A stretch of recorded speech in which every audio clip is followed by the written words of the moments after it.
Hello, नमस्ते, जोहार। आप सभी को मेरे YouTube channel free study in में स्वागत है। झारखंड जीएस 100+ टेस्ट सीरीज जो अभी चल रहा है वर्तमान में 23rd टेस्ट सीरीज को कंप्लीट किया है। ये जो टेस्ट बना है स्पेशल इंपॉर्टेंट क्वेश्चन को सिलेक्टेड किया है। इस टेस्ट में 20 क्वेश्चन को लिया गया है जो कि स्पेशल बनाया गया है JPSC, Jharkhand SSC, JTET, Jharkhand SI एवं झारखंड से संबंधित जो भी एग्जाम है वो सबके लिए काफी महत्वपूर्ण है। तो आप लोग जरूर से इस टेस्ट को अटेम्प्ट करें, अपना स्कोर को शेयर करें और अपनी तैयारी को और भी बेहतर करें।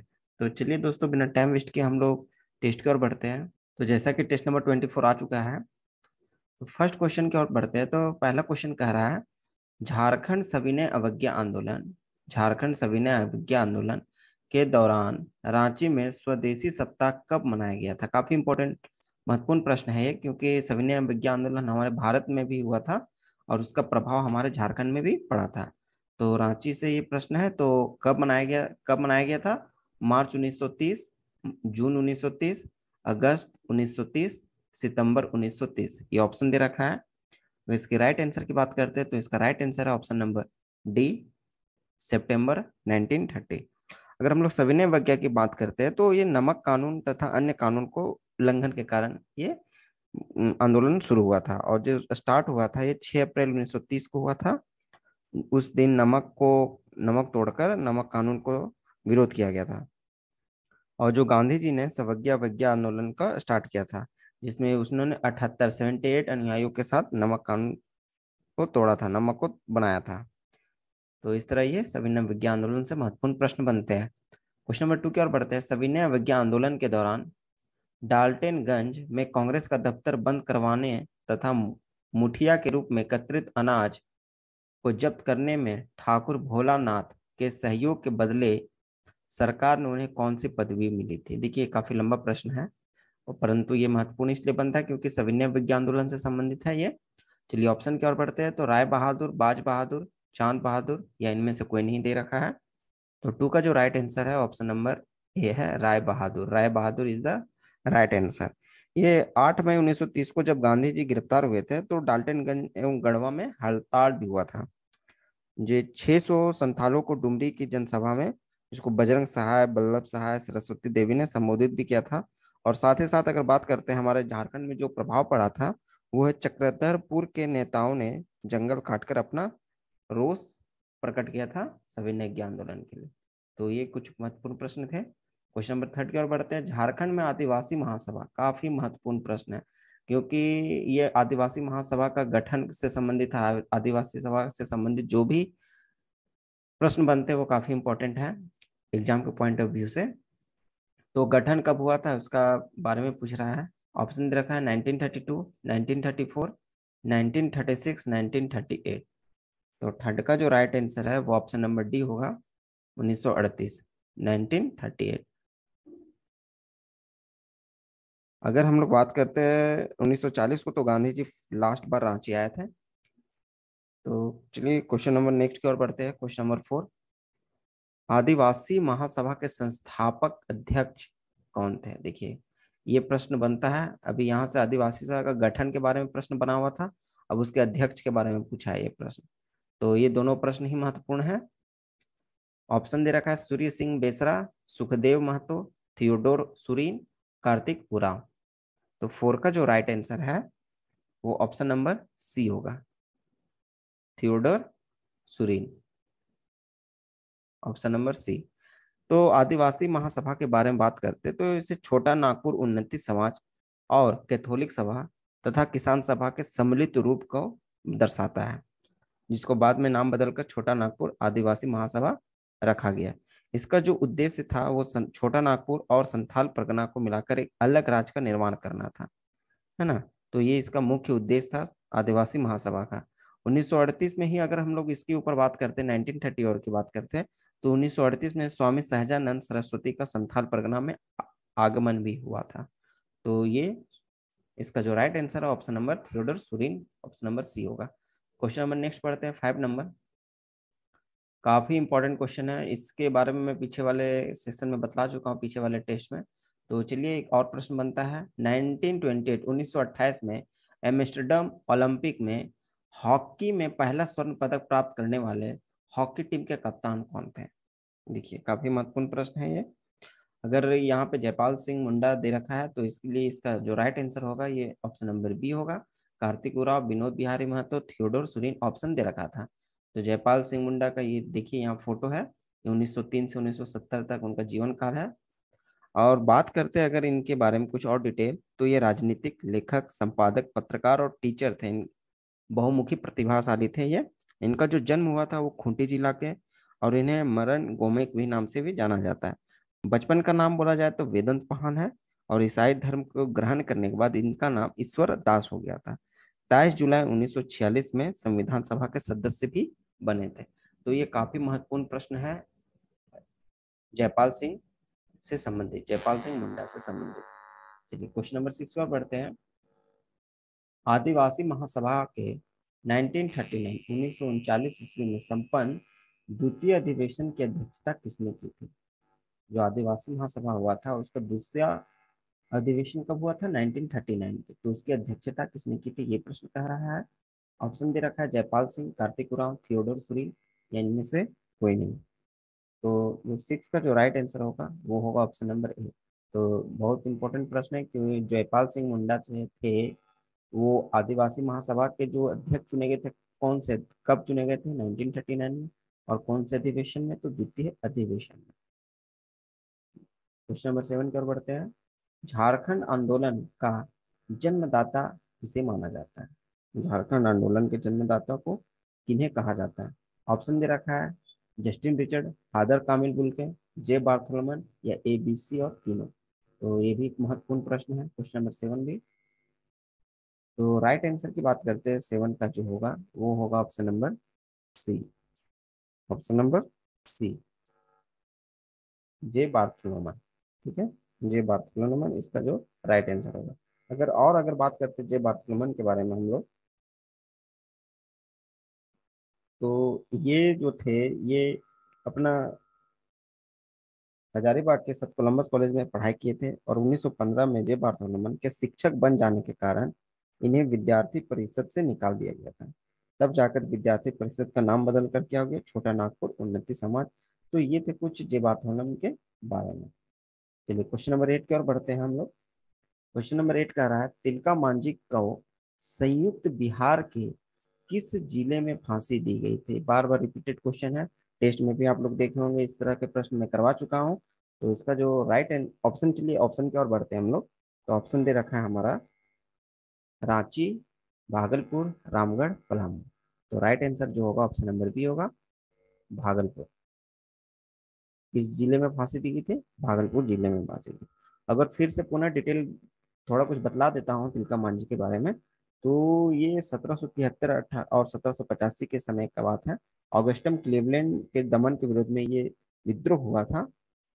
और जो तिलका मांझी वो है, उनका जो और भी नाम था वो जबरा पहाड़ी के नाम से भी उन्हें जाना जाता था। ये साल के पत्तों के माध्यम से अपना संदेश को भेजा करते थे। 1784 में क्लीवलैंड को तीर से मारकर हत्या भी किए थे इन्हीं ने। और इसके बाद छापामार युद्ध स्टार्ट किए थे। और भागलपुर के एक बरगद के पेड़ में इन्हें फांसी दी गई थी। तो किस पेड़ के में फांसी दी गई थी? तो बरगद के पेड़ में। क्वेश्चन 9 कह रहा है हमारा जे बार्थोलोमन किस कॉलेज के छात्र थे? देखिए काफी महत्वपूर्ण प्रश्न है यहाँ पे। जे बार्थोलोमन किस कॉलेज से पढ़ाई अपनी पूरी किए थे? ऑप्शन दे रखा है संत कोलंबस, संत मेरी, संत माइकल, संत ऑगस्टन। तो 9 का जो राइट आंसर होगा ऑप्शन नंबर ए होगा, संत कोलंबस कॉलेज, जो हजारीबाग का काफी प्रचलित और पुराना कॉलेज है। अगर हम लोग बात करते हैं जे बार्थोलोमन के बारे में, तो ये 1915 ईस्वी में जे बार्थोलोमन के शिक्षक बन जाने के कारण इन्हें विद्यार्थी परिषद से निकाल दिया गया था। तब जाकर विद्यार्थी परिषद का नाम बदलकर छोटा नागपुर उन्नति समाज कर दिया गया था। तो ये काफी महत्वपूर्ण प्रश्न है, जे बार्थोलोमन किस कॉलेज से पढ़ाई किए थे। चलिए क्वेश्चन नंबर 10 की ओर बढ़ते हैं। झारखंड में वर्षा का मुख्य स्रोत क्या है? किधर से, कौन सी तरफ से वर्षा हमारे झारखंड में काफी होती है? तो वो प्रश्न है यहाँ कह रहा है। ऑप्शन हमारा है दक्षिणी पूर्वी मानसून, दक्षिणी पश्चिमी मानसून, पश्चिमी मानसून, उत्तरी मानसून। 10 का जो राइट आंसर होगा ऑप्शन नंबर बी होगा हमारा, दक्षिणी पश्चिमी मानसून। देखिए जैसा कि फोटो में दिखलाया गया है, ये दक्षिणी पश्चिमी मानसून हमारे जो केरल राज्य में वो प्रवेश करता है 1 जून के आसपास से। और झारखंड में होते हुए 15 जून में ये क्रॉस करती है। तो ये दक्षिणी पश्चिमी मानसून है जो जून महीना में इंडिया में प्रवेश करता है और पूरे राज्य में जुलाई तक पूरा फैल जाता है पूरा इंडिया में। और अरब सागर से ये हमारे दक्षिण पश्चिमी मानसून होती है। नंबर 11 की ओर बढ़ते झारखंड के किस क्षेत्र में सर्वाधिक वर्षा होती है? देखिए काफी महत्वपूर्ण प्रश्न है। तो ऑप्शन हमारा बात करते हैं तो ऑप्शन हमारा दे रखा है रांची, नेतरहाट, पारसनाथ, चतरा। तो इसका जो राइट आंसर है ऑप्शन नंबर बी होगा नेतरहाट। नेतरहाट वाले क्षेत्र में सबसे ज्यादा सर्वाधिक वर्षा होती है।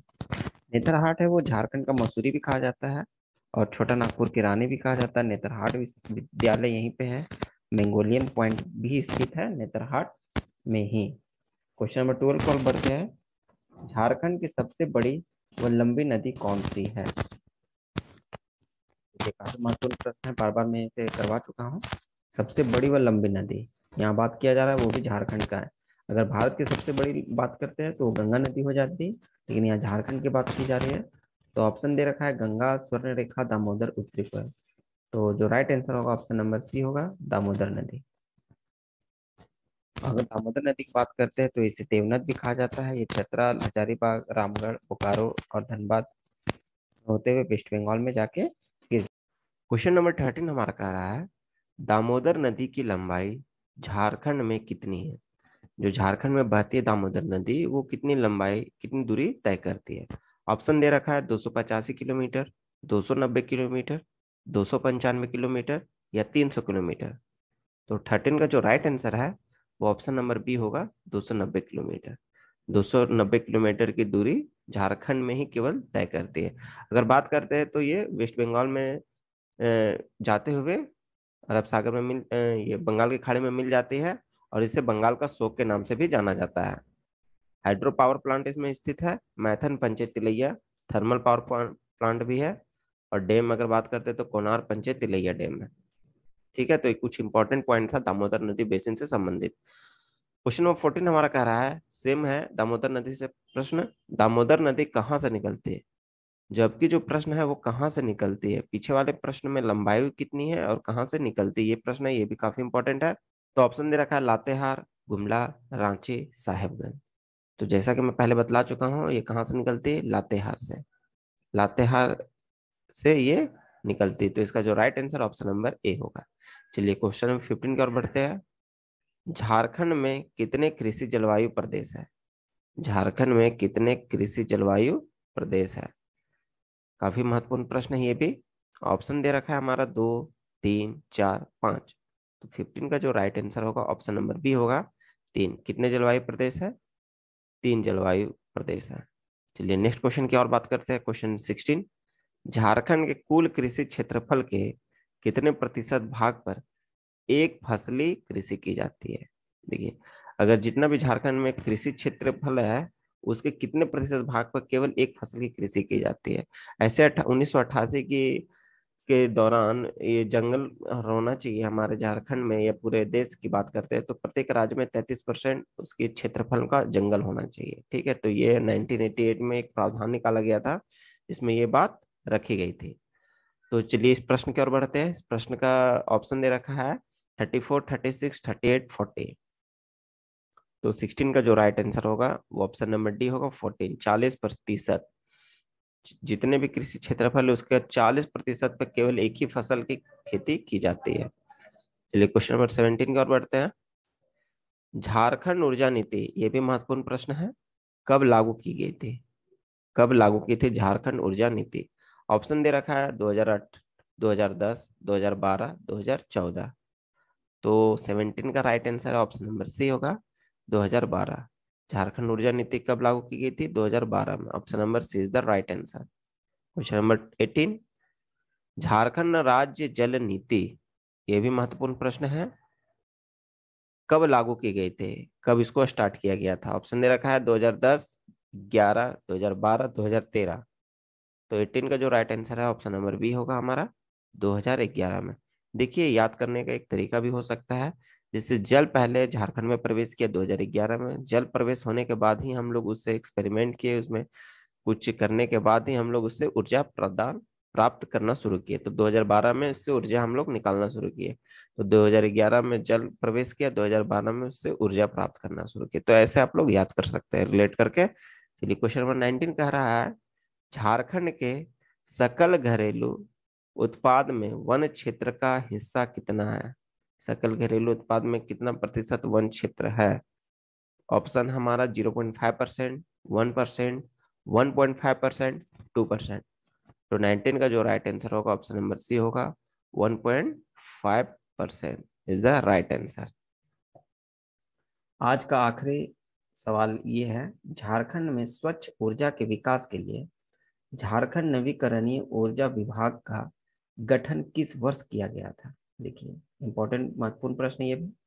2001, 2002, 2003, 2004। तो 20 का जो राइट आंसर है वो ऑप्शन नंबर ए होगा, 2001।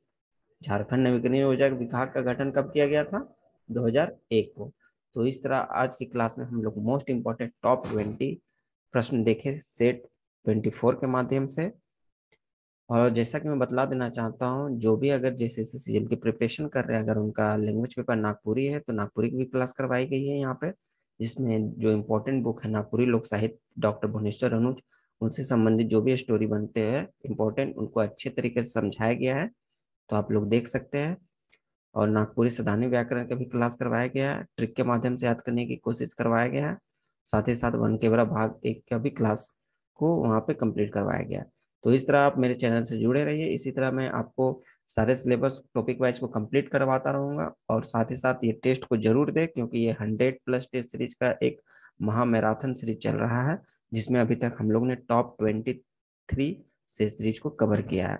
अगर किन्हीं लोगों का किसी कारण मिस हो चुका है तो आज ही मेरे प्लेलिस्ट में जाए, सारा टेस्ट को एक एक करके दे, अच्छे से दे, आपके एग्जाम के लिए काफी महत्वपूर्ण होगा ये। और अभी तक जिन्होंने सब्सक्राइब नहीं किया है, प्लीज मेरे चैनल को सब्सक्राइब कर ले, दोस्तों के बीच शेयर करें, जिससे उनका भी टेस्ट हो सके और आप भी का भी टेस्ट मिस ना हो। तो चलिए दोस्तों, नए टेस्ट के साथ हम लोग मिलते हैं, तब तक के लिए अपना ख्याल रखें, धन्यवाद।